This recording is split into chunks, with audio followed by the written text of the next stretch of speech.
predicts that it should. So again, we have to look deeper into the company.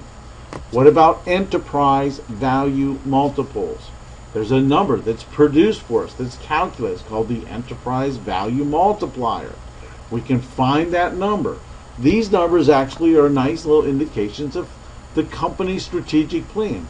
Are they a high growth rate company that has low capital requirements? High valuation numbers will be indicators of that.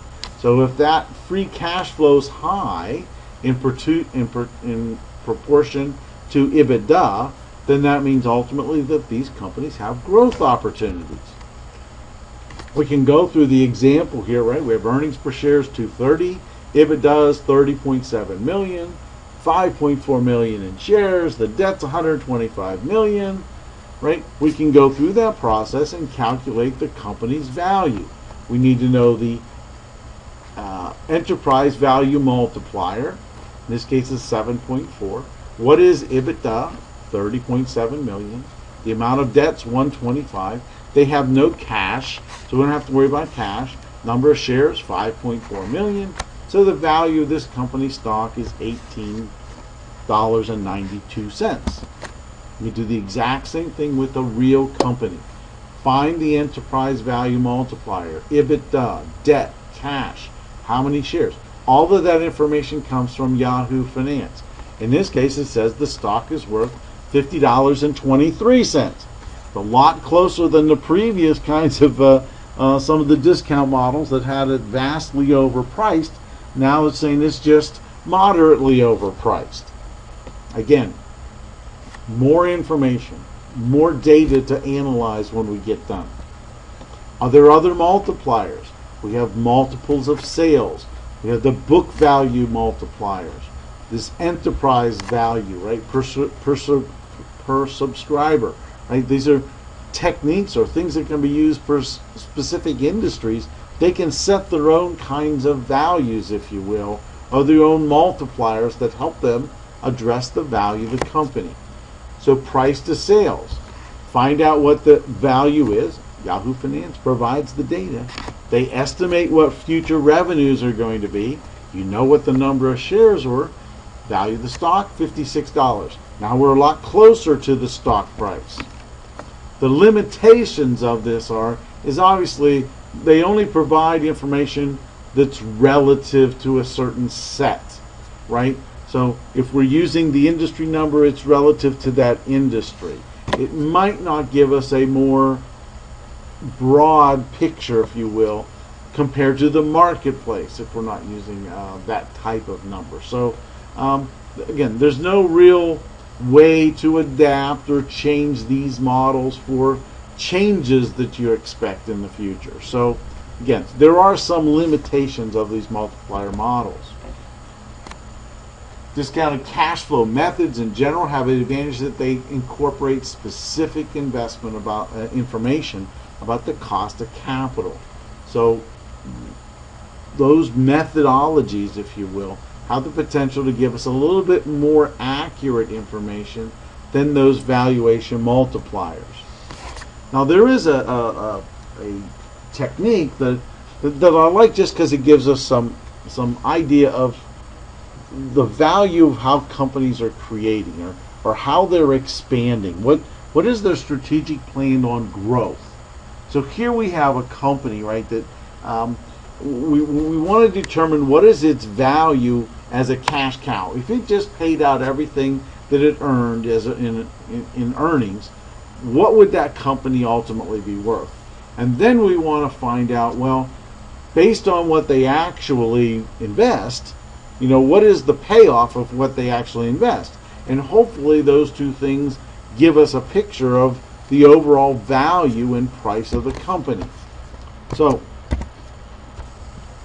we have a company that has earnings per share of $5, payout ratio is 30%, discount rate 16%, the rate of return on earnings is 20%. So what's the dividend at the end of 1 year? $1.50. The retention ratio, 70%, right? That applies a growth rate, roughly 14%, right? Retention ratio times the earnings. So from the dividend growth model, the price of this stock is $75. Now, how can we break that down? How can we determine the strategy that the company is using for growth? Is it helping the company or hurting the company? So next, I want to go down.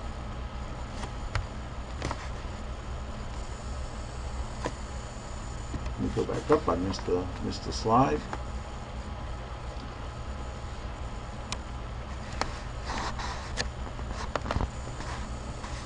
So here we have to find it as a cash cow. You take the earnings per share divided by the required return. This company has roughly $31.25 is provided from the cash that's generated by the company, the profits. But now we have to say, well, what about the growth piece, right? We have $3.50 is what is actually retained. So here we have an investment of $3.50. We earn 20 cents, so this is the growth of that investment. So this is really a net present value kind of a calculation. Divide that by the required return minus the growth rate. So they actually provide from growth around $43.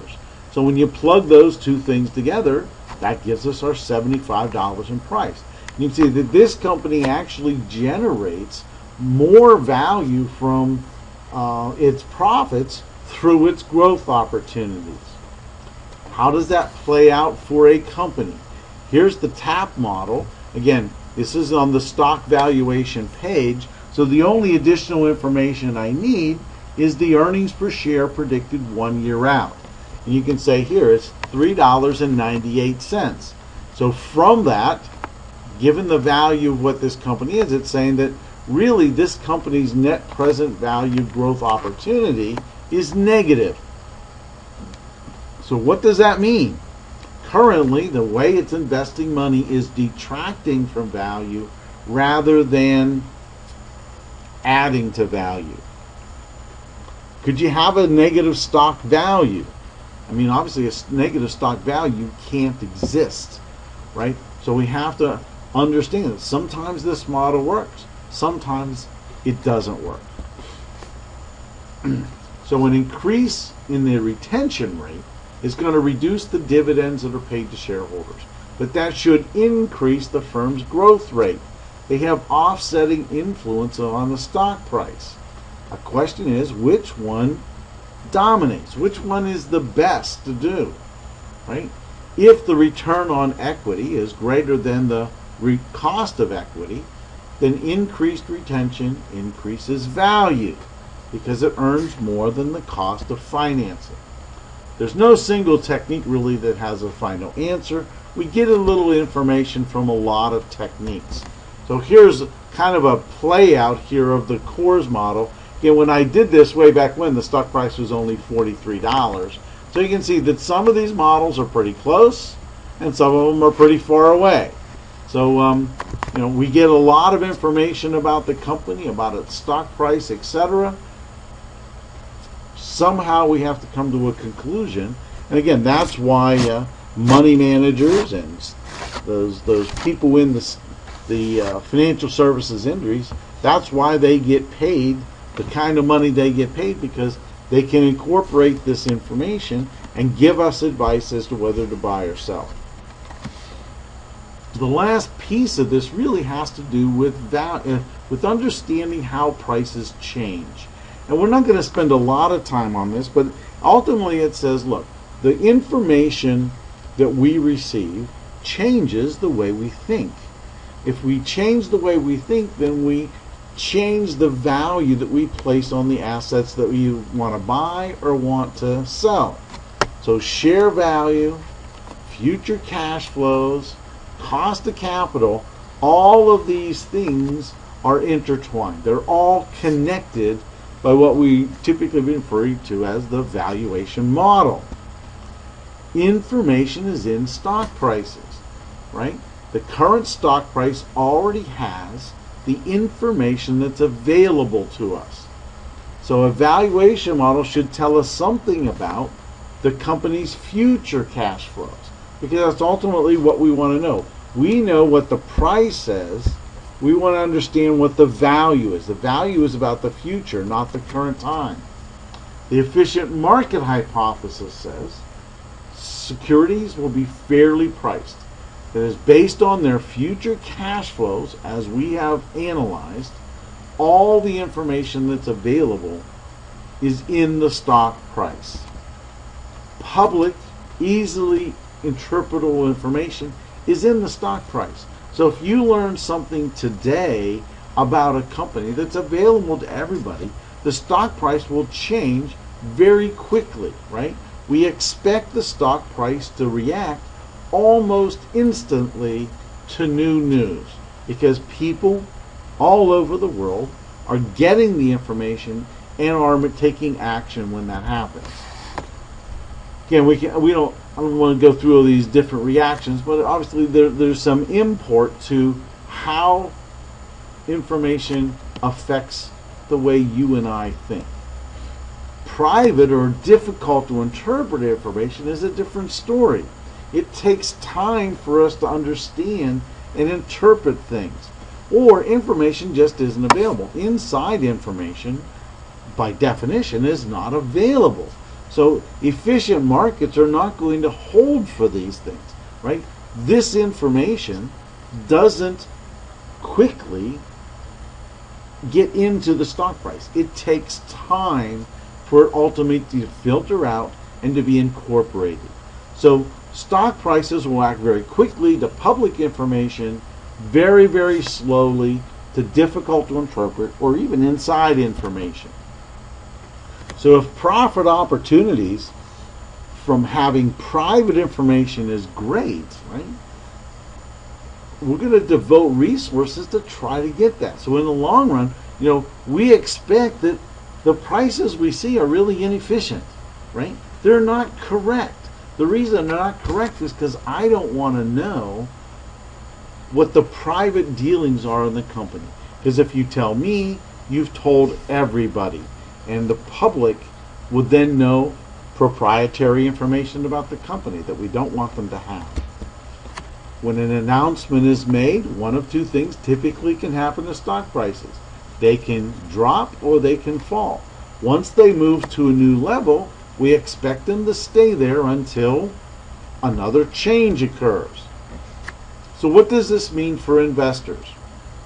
If stocks are fairly priced, then those people who buy stocks expect to receive future cash flows that fairly compensate them for their risk, right? So the average investor can invest with confidence, even though he's not fully informed. He has confidence in what he's doing. For corporate managers, it says, look, you need to focus on net present value and free cash flows. You need to avoid the accounting illusions that sometimes managers try to make things seem better. And you have to use financial transactions to support investment. Those are the things that are going to drive value, not smoke and mirrors types of things. The efficient market hypothesis states that securities with equivalent risk are going to have the same expected return. An arbitrage opportunity exists when there's something that's different, when you don't see the same thing. This is essentially a definition of the law of one price. See you in the next chapter.